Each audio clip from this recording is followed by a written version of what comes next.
good to see you all. Thank you very much. Gracias. Alexandria, thank you for having us out. To our friends who made the trip from our nation's capital,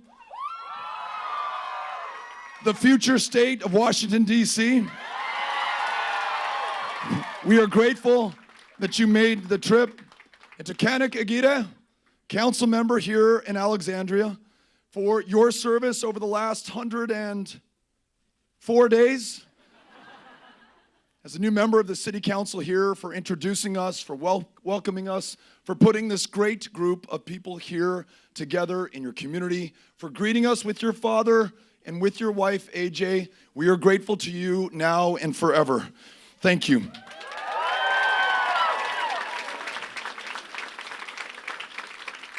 This has been an extraordinary visit to the Commonwealth of Virginia over these last 2 days.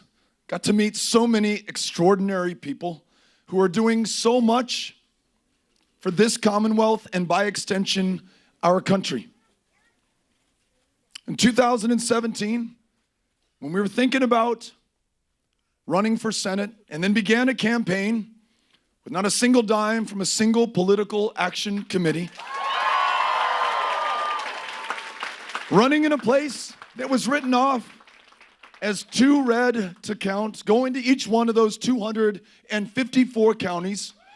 We took heart, though we were competing against the odds and against Ted Cruz,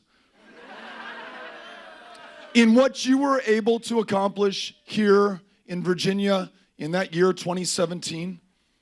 The changes that you forced, that you obtained, the offices that you won, the policies now in place, an expansion of Medicaid that has helped 400,000 of our fellow Virginians get the care that they need, see a doctor, afford prescriptions, take their child to a therapist.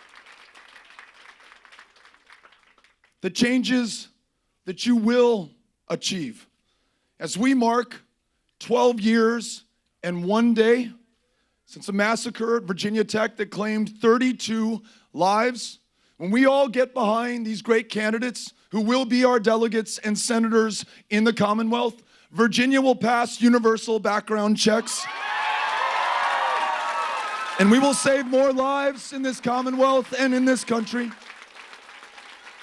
When we get new leadership in 2019, we will begin to pay our public school educators what they are worth. No school bus driver or cafeteria worker or custodian or counselor or librarian or nurse or instructor in the classroom should be working 2 or 3 jobs just to make ends meet when they have the most important job in front of them. That child whose lifelong love of learning, once unlocked, will make them unstoppable, ensure that this country is unbeatable, paying them a living wage, ensuring that education begins not at 4 or 5 years old in kindergarten, where some kids on the first day are already 10 months back in reading comprehension, 12 months back in math, but begins universally in pre-K at 3 or 4 years old. For every child, the same starting line, better opportunity and outcomes, contributing to the greatness and the success of this country.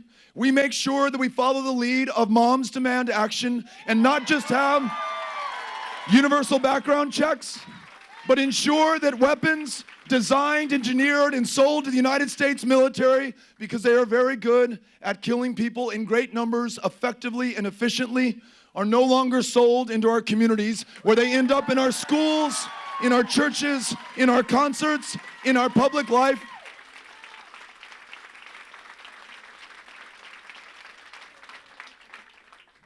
There are some special heroes for me in my life in this room today. I just saw Laura Halverson, who's been an absolute champion for civil rights in this country, who ensured that I and my fellow colleagues in Congress understood the rollbacks being proposed to the Americans with Disabilities Act has made me so much smarter and better as a representative and as a candidate, and I'm so grateful to see you here today. Elena, and is it Xiomara, who are here, the little lobbyists who ensure that when we're talking about Medicaid or universal, high-quality, guaranteed health care, that we're also talking about kids who are medically complex, who are amazing, who should have every right to live to their full potential, whose parents should never have to live with the anxiety of worrying about a lifetime cap or pre-existing conditions or navigating the bureaucracy of an insurance company, but should be able to focus on their children so that those kids fulfill their promise over the course of their lifetimes.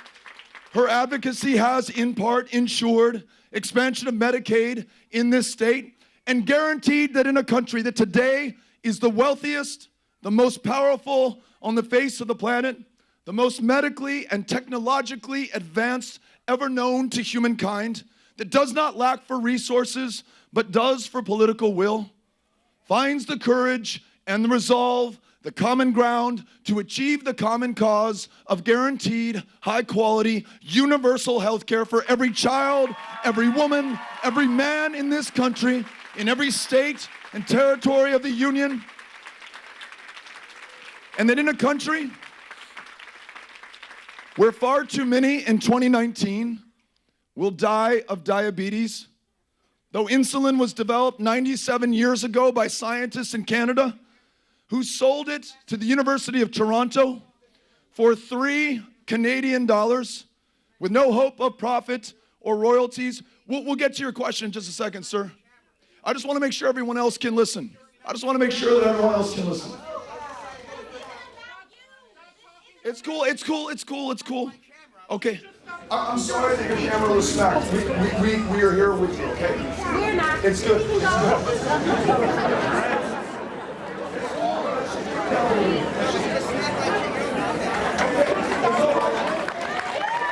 It's all right. It's all right. It's cool. It's cool. It's okay. So listen.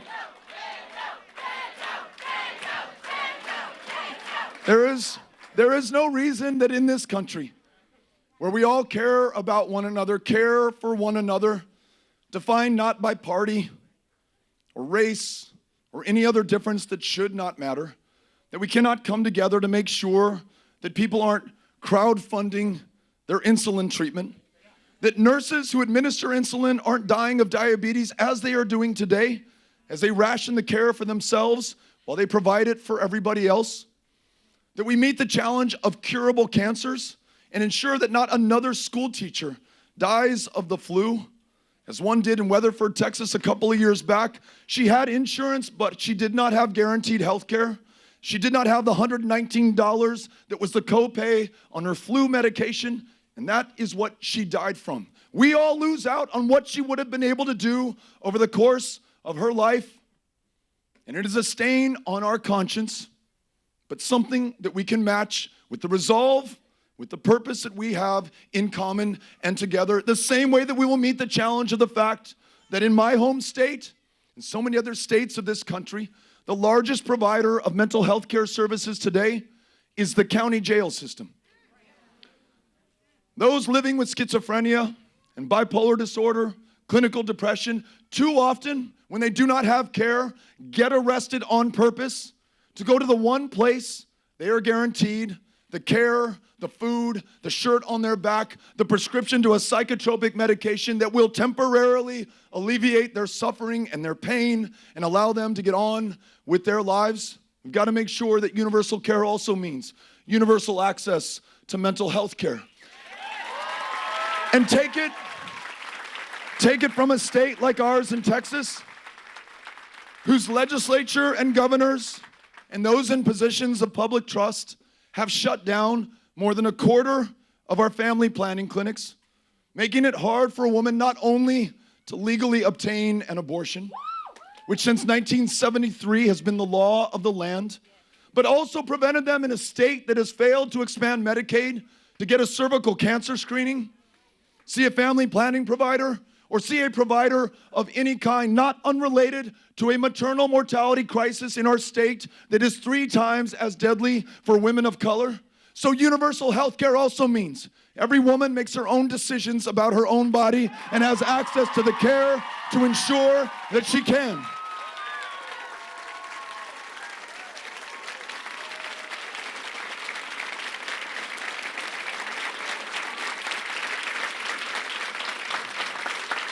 We can report from El Paso, one half of the largest binational community in the hemisphere. What high school? Father Yermo, that's okay.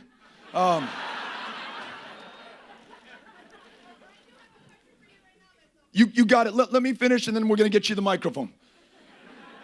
3 million from 2 countries in El Paso and Ciudad Juarez, joined, not separated by the Rio Grande River, forming something far greater than the sum of our parts or the number of people. It's absolutely magical. El Paso, Texas today, and for 20 years running, has been one of, if not the safest cities in the United States of America. And that is not despite the fact that we are a city of immigrants and asylum seekers and refugees, but because we are a city of immigrants and asylum seekers and refugees.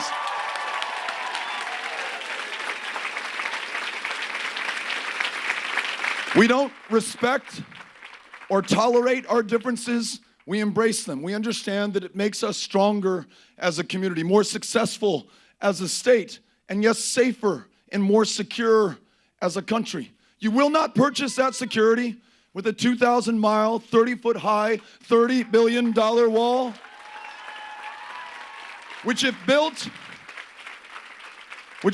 will not be placed on the international boundary, which is the center line of the Rio Grande River channel, but will be miles into the interior of the United States, forcing you and me to take our fellow Americans' farms and ranches and homes and property to solve a problem we do not have. Last year, there were 400,000 apprehensions at our border, so many of them turning themselves in the parlance of the Border Patrol, arresting themselves.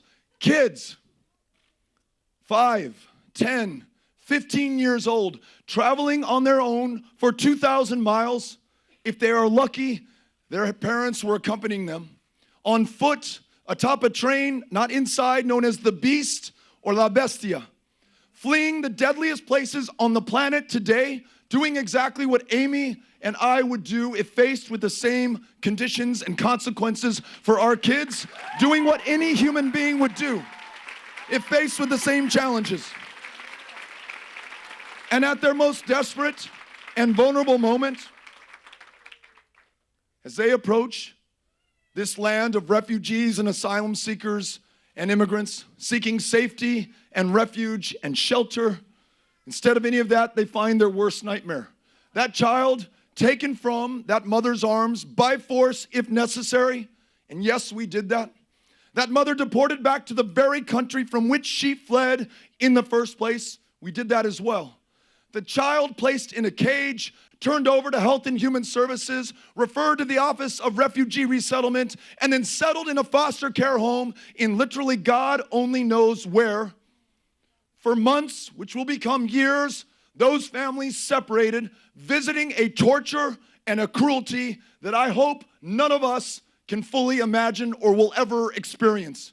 I have been at El Paso, at Annunciation House, when some of those families, lucky enough to be reunited, saw themselves again for the first time. And that child, that 8-year-old, instead of a big smile on their face or tears of joy coming down their cheeks or an impatience to tell their mother or father what they had just experienced, the way my 8-year-old Henry is impatient to tell me what he's just done at school when I haven't been home for weeks at a time.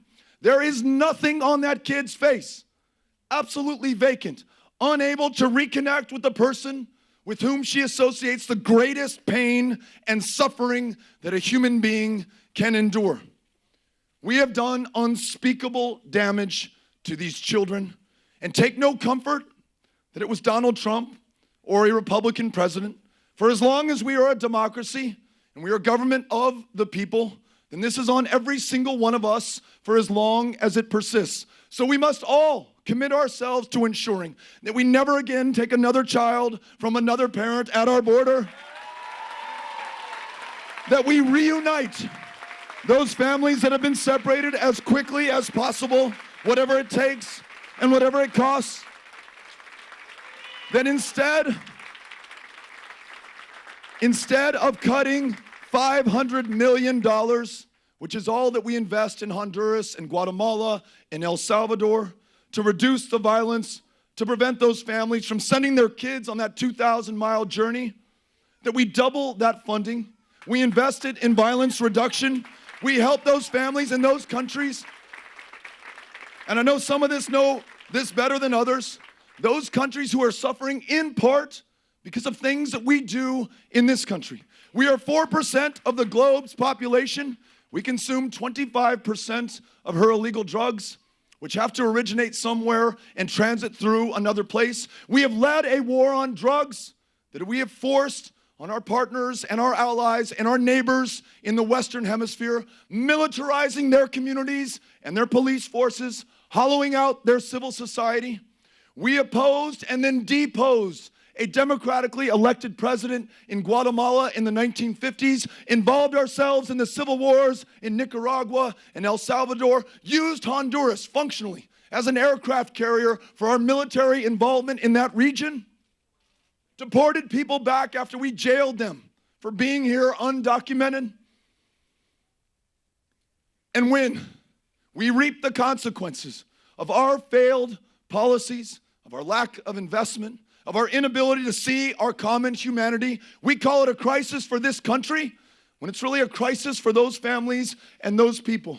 The way to address this is not with walls or cages or militarization or hatred, not the president's words to describe Mexican immigrants as rapists and criminals, asylum seekers as animals or an infestation. It is in us seeing our future tied to those to whom we are connected literally by land and by tradition and by culture and by family. Let's reprioritize the foreign policy of this country away from wars and violence and towards helping our fellow woman and man, especially those in Central America right now.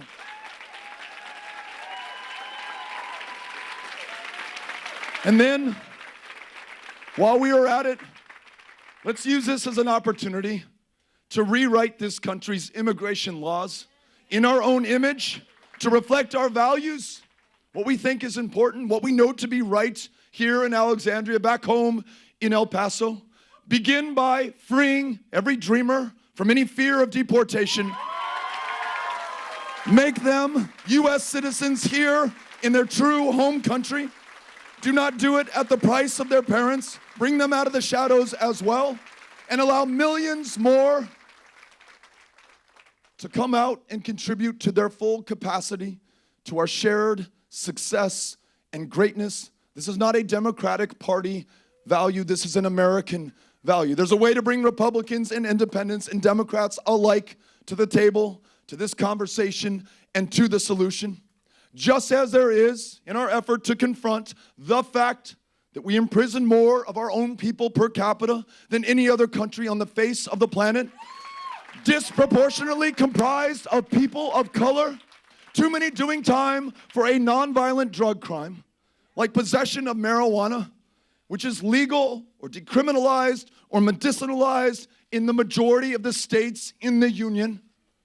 And yet right now, though Americans of all races and ethnicities use marijuana at roughly the same rate, more likely than not, it will be people of color who are stopped and frisked and arrested and imprisoned, and upon release forced to check a box on every employment application form saying that they have this conviction, meaning that they will not get that job, who are no longer eligible for federally sponsored student loans, who have their options constrained and their futures narrowed.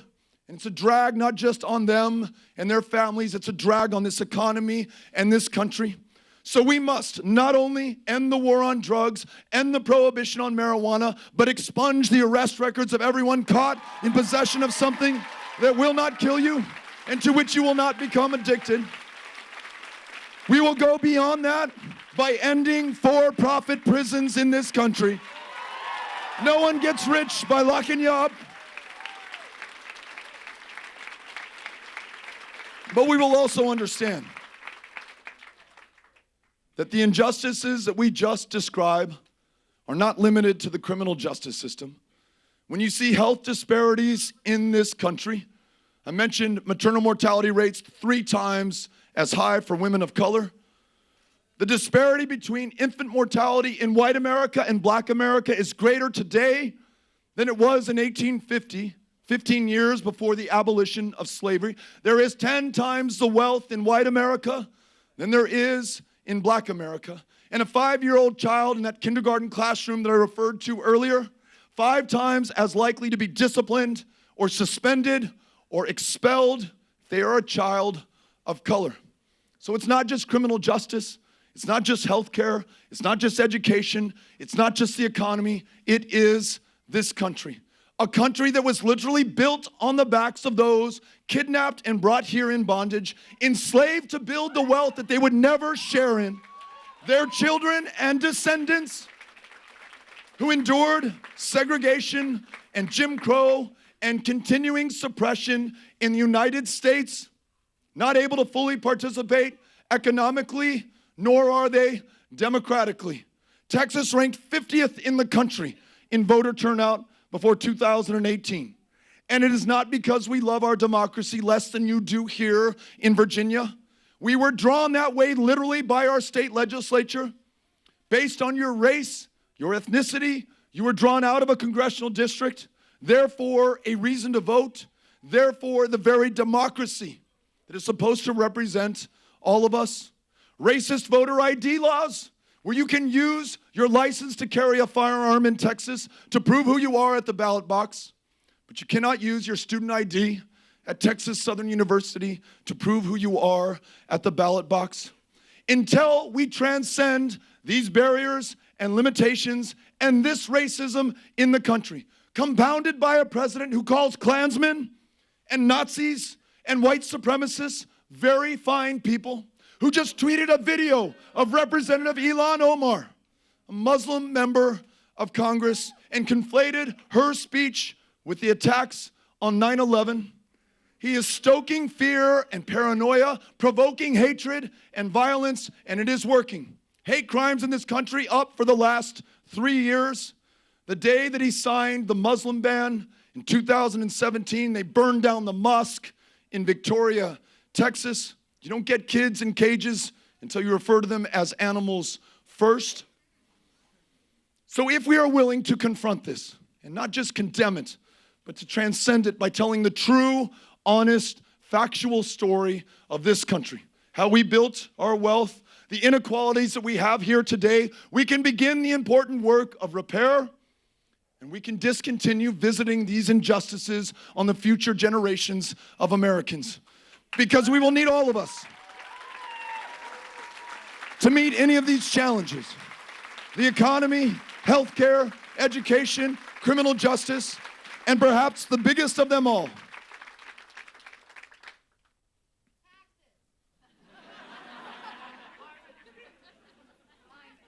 we were at a town hall in West Texas, small, rural, Republican farming community. Farmer walked in. She said, listen, we're missing my son's basketball game to be here. I'm a Republican, never come to one of these, and I didn't think my first would be with a Democrat. But I'm here because I farm the same land that my grandparents did and my parents before me. But what they planted and grew, we are planting and is not growing. Climate change, she told me, is not something that I've got to prepare these little people for. It is something that is happening right now. In the Panhandle in West Texas, 5 years of drought through which our farmers attempted to persist in growing the food and the fiber that feeds and clothes not just this country, but so much of the rest of the world. In Houston, Texas, 58 inches of rain dropped from the sky. The landfall record for as long as we have been keeping them in North America. And it was the third 500-year flood in just 5 years in Houston, Texas. Folks had not finished rebuilding their homes from the last one before they were hit with the next one. The fires in California, the flooding in the Missouri River, that ravaged farms and farmers who were already underwater in debt, and now their fields and their livestock, the soybeans, the grains are underwater as well. 4 times the normal runoff in the Missouri River Basin from a normal year, and the greatest runoff that we've seen for as long as we've been keeping records along the Missouri River. The scientists, if we will listen to them, tell us that this planet has cooked 1 degree Celsius just since 1980 over pre-industrial revolution levels, and that we are on track to warm another degree, 2 degrees, 3 degrees, maybe 4 degrees on this current trajectory.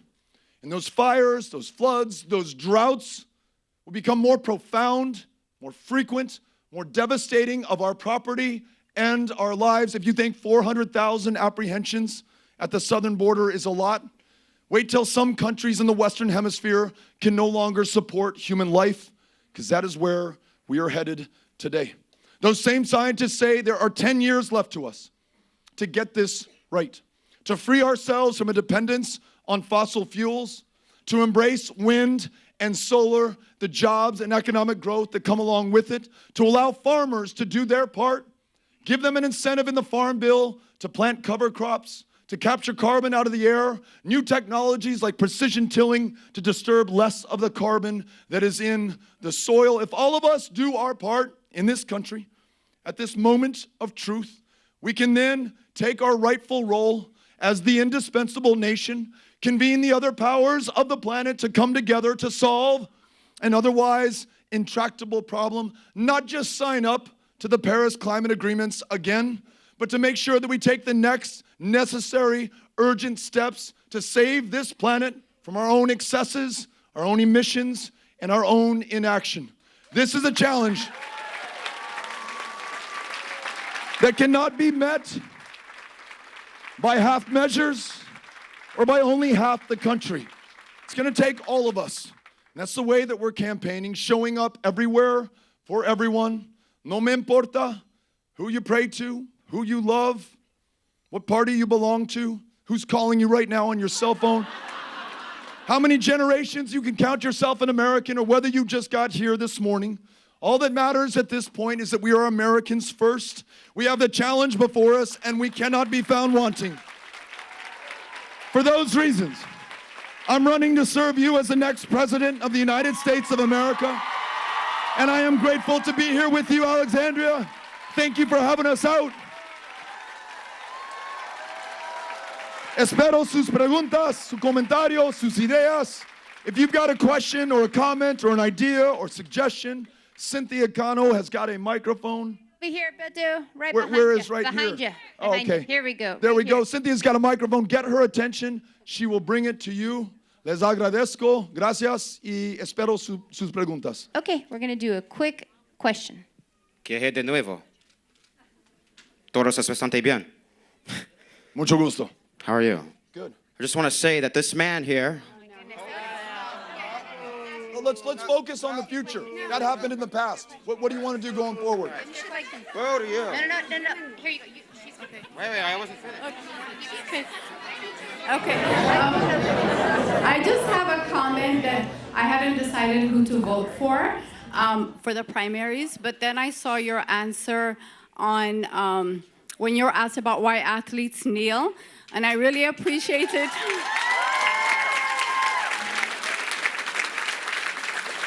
I really appreciated your honesty, because that was an audience that it would have been easy to give like a politician's answer.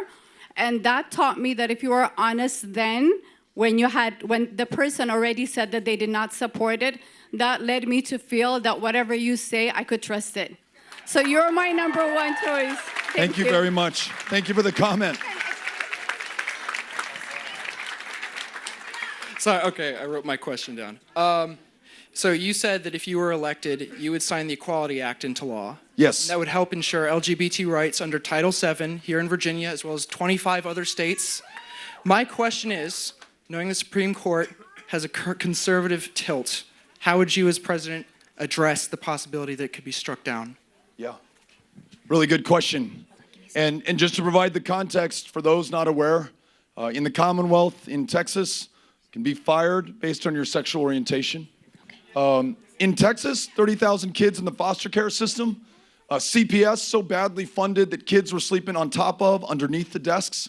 You can be too gay in Texas to adopt one of those kids into your loving home. It's a defense in a court of law in Texas if you've killed someone of the same sex because they came on to you in a bar or on the street.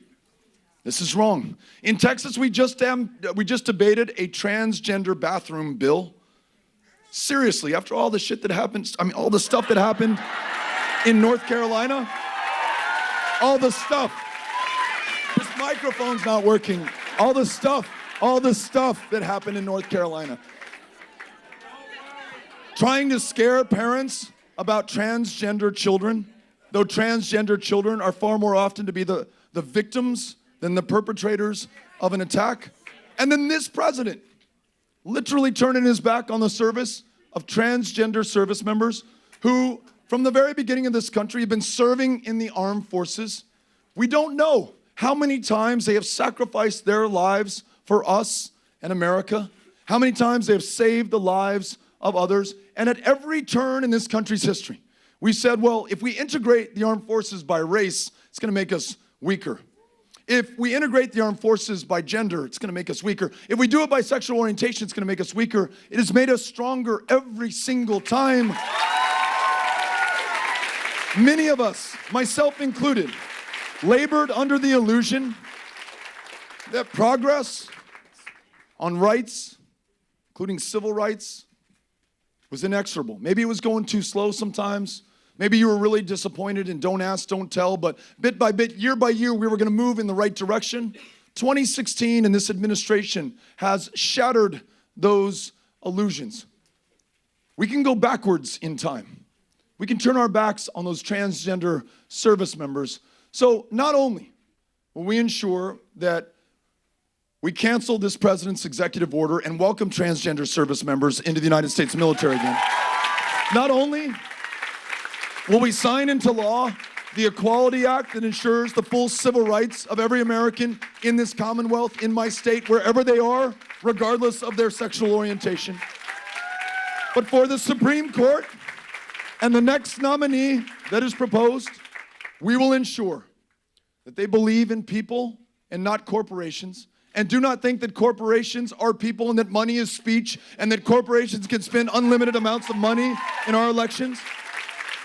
They will believe in a woman's right to make her own decisions about her own body and Roe versus Wade.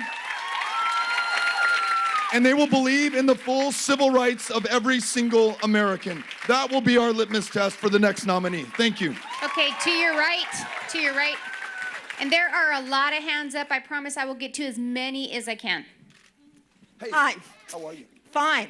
I first saw you at a Beers for Beto in D.C., and there were a lot of other people that did, and I was so taken with your intelligence and charisma and ability to communicate, I'm going to sit down, that I actually went to Texas and helped campaign for you. But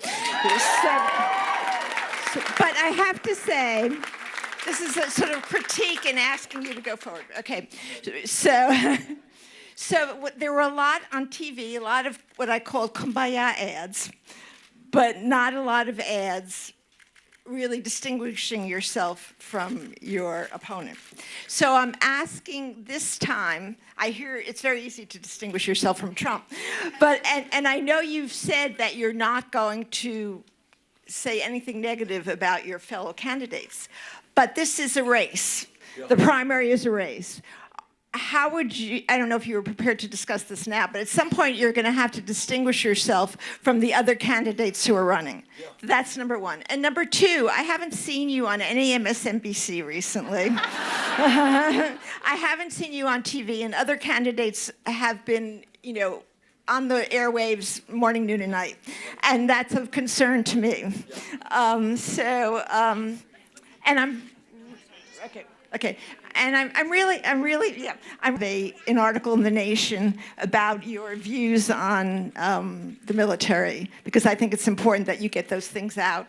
Right on. Yes. Yeah. Appreciate it. So a couple of things real quick on our campaign to be the Democratic nominee. We're going to go everywhere, listen to, talk with everyone. Show up with the courage of our convictions, those things that we believe in, that we will not change because we will not poll test them or focus group drive them. We just know them in our heart, but we'll also show up to listen and to learn, and we've learned a ton in Virginia so far. But I will do nothing to diminish or demean or vilify another Democratic candidate, because come summer of 2020, we will all get behind the same nominee, whoever she or he may be, and we will ensure that they defeat Donald Trump. And those policies that we talked about, whether it's in our criminal justice system or healthcare or immigration, we're going to stay firmly focused on the future, what it is we want to achieve. We're not going to descend into the pettiness and the partisanship and the smallness and the hatred that defines so much of what this current administration and their enablers in Congress are doing right now. I will make sure that you understand what I want to do for this country, and that I want to do it with you and everyone who makes it possible.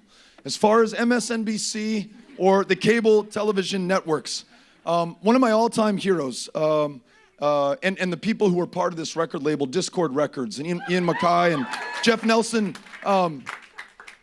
they had this do-it-yourself philosophy, started their own record labels, wrote their own songs, booked their own tours, ensured that everyone could see them and that they could see everybody.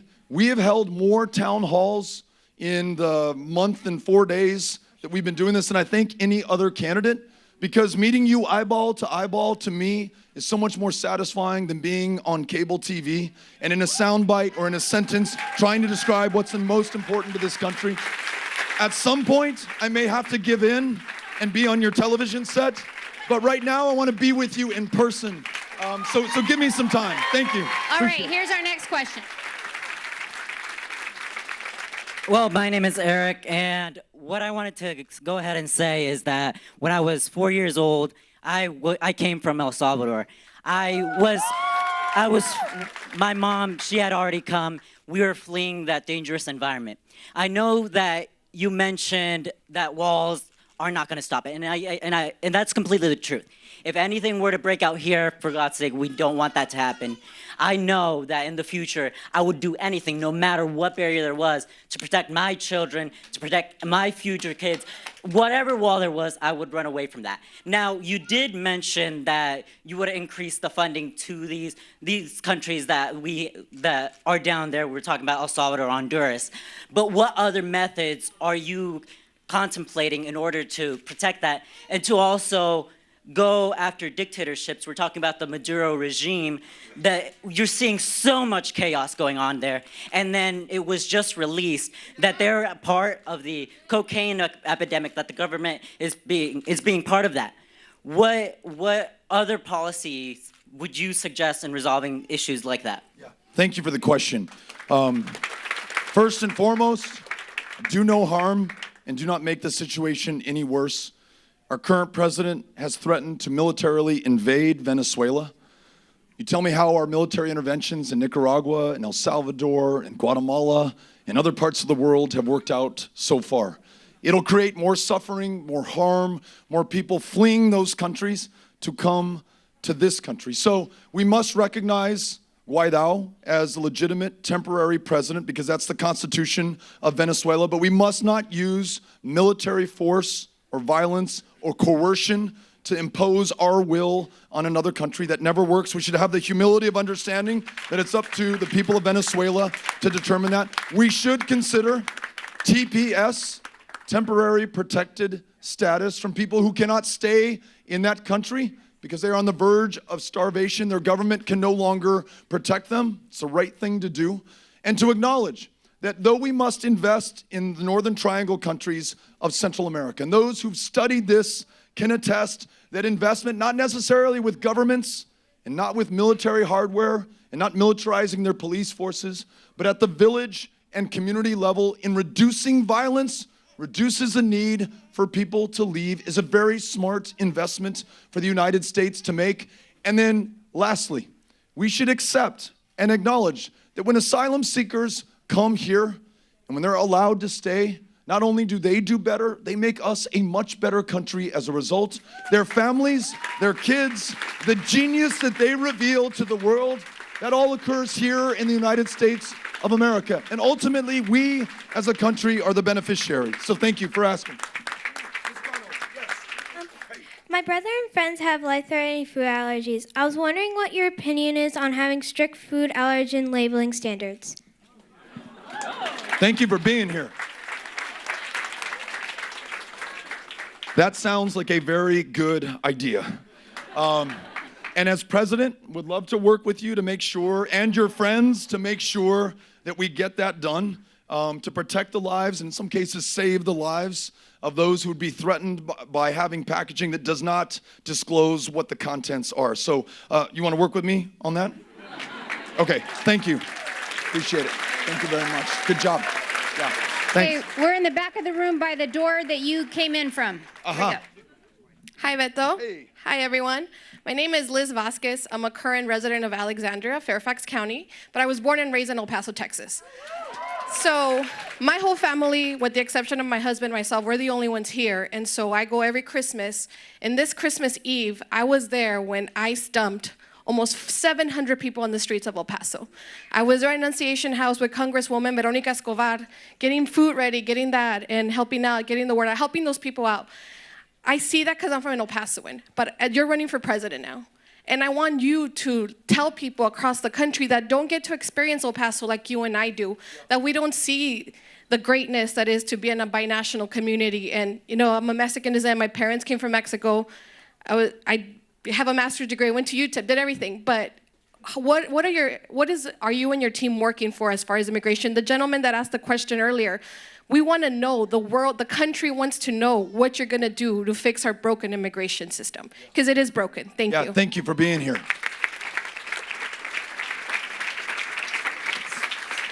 And thank you for raising the example of El Paso. I mentioned that our safety, one of the safest cities in America, is in part predicated on the fact that people the world over have found a home in our community. 24% of our fellow El Pasoans were born somewhere else. They chose us. They left their family, their culture very often, too often, their language, their comfort, to start again, to do better for themselves and their kids, but also to do better for all of us. And they have. Christmas Eve, I was with you. I was at the Greyhound bus station, handing out food to those who'd been dumped there by ICE. They didn't even notify Annunciation House and Ruben Garcia to make sure that there was temporary shelter available to those families. The next day, you and I and many other of our fellow El Pasoans were serving them lunch in the temporary shelters that had been provided at no cost to the federal taxpayer. One of the poorest urban counties in the United States of America stepped up, made sandwiches, bought pizzas, were there for those providing medical care, clothing, and a roof over their heads. Our city, our country, at its absolute best. It didn't make us any less safe. We didn't have any public health issues as a result, despite the scaremongering. And really, it reminds us of who all of us are at some point in our distant history. All of us, if we trace our family tree back far enough, have faced that level of desperation or need, and so often have found a home here in the United States of America. But this is what we're up against. A president who uses incredibly powerful, emotional language to not only describe these asylum seekers as animals or an infestation, but to conflate them with MS-13 and to warn you that they are coming to get your children, take their places in high school, or kill them where they sit. That was his message in the State of the Union 2 years ago.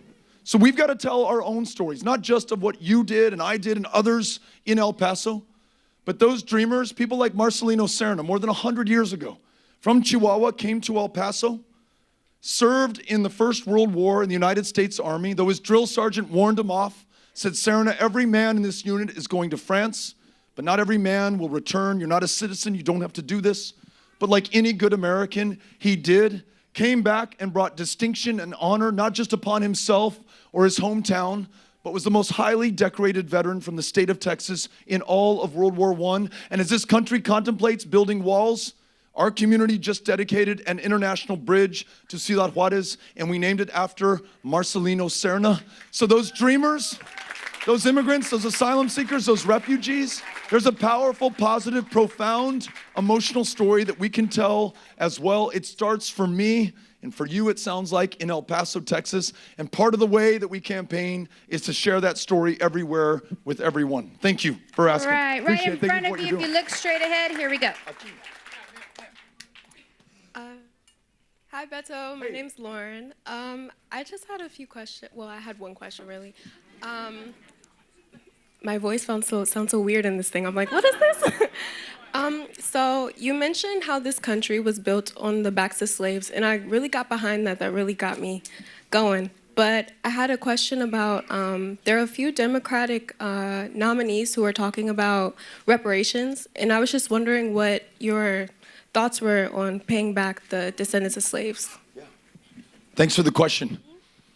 I had the same question, and I called somebody that I really respect named Brian Stevenson, who was one of those who helped to build a memorial to peace and justice in Montgomery, Alabama, who, in some real constructive criticism, said, far too often we talk about civil rights or the experience of African Americans in terms of triumphs and victories.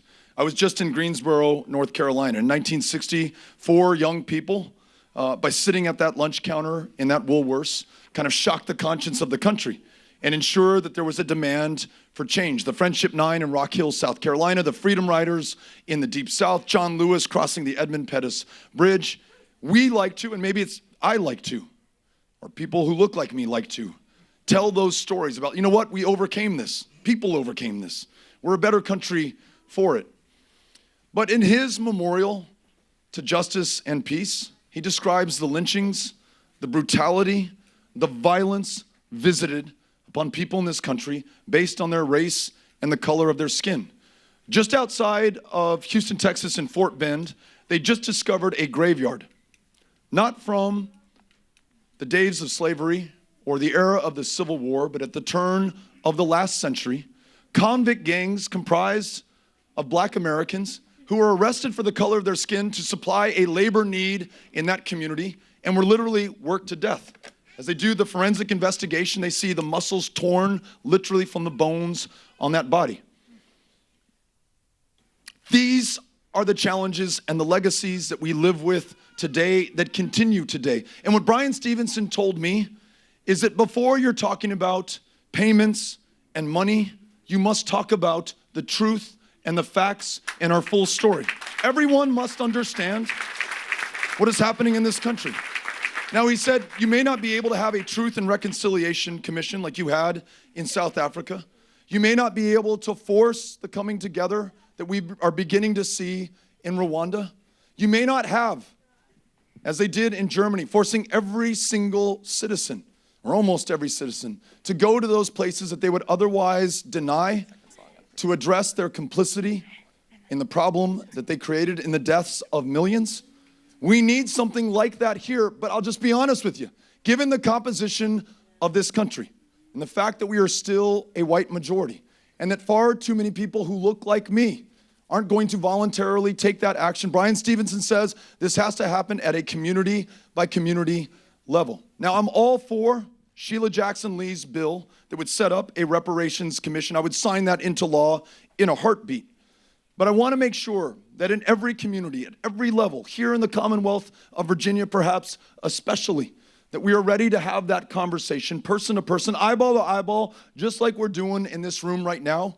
I'm convinced if we do that, we will form the consciousness and the political will to take the action necessary to repair the damage done, repair the root of the word reparation, and to stop visiting that injustice on future generations. Thank you for asking the question. Really appreciate it. Okay, and I know there's so many hands up. I'm really sorry, but I only have time for these 2 left. Okay.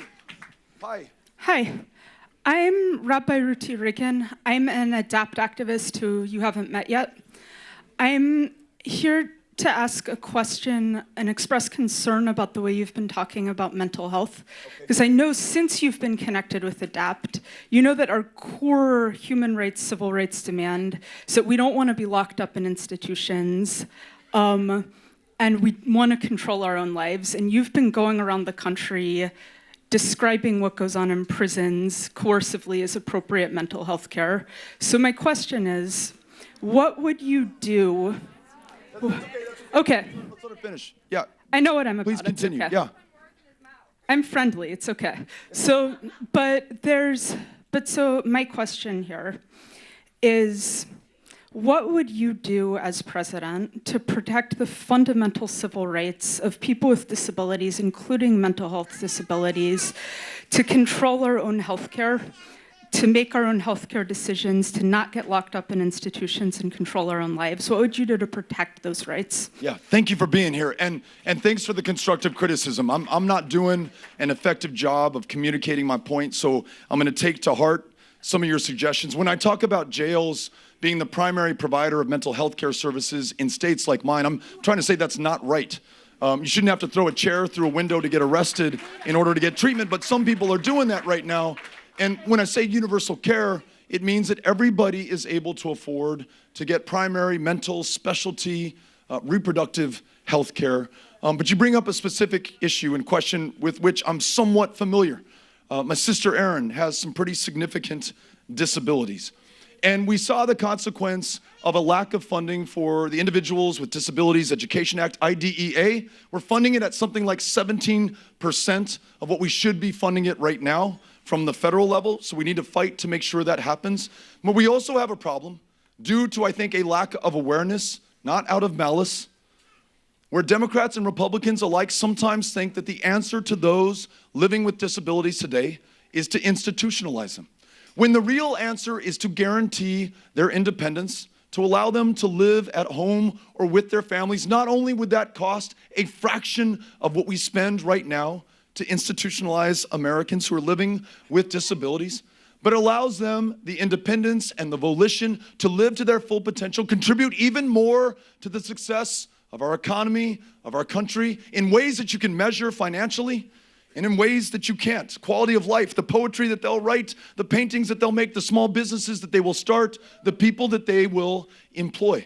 So I want to do everything I can as president to make sure that we help people maintain or gain their independence if they have lost it already. And awareness that you're helping to bring to the conversation is essential before the change can take place. And for that, I'm grateful that you are here for raising the issue. Thank you. Okay, we're right here by the door again, and this will be our last question. Okay. Hi, I have a two-part question. I'm Charles from Fairfax, Virginia. Number one, what's your favorite hockey team? And number two, what's your position on capital punishment and your plans for criminal justice reform? Okay. Real quick, the El Paso Rhinos. You would not expect to find a hockey team in the Chihuahuan Desert, and yet there we are. I oppose capital punishment.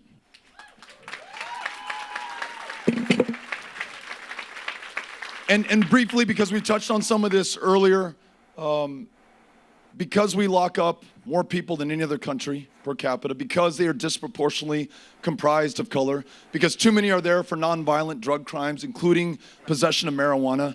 Talk about ending the war on drugs. Talk about and enact an end to the prohibition on marijuana. Talk about expunging the arrest records for those in possession of something that you will not die from, to which I don't think you can become addicted. And which in many cases alleviates the symptoms of conditions that otherwise you would be prescribing opioids to treat. So expunge those arrest records and for-profit prisons. No one should be making a profit off of locking people up or sending lobbyists to the Capitol to argue for mandatory minimums or longer sentences.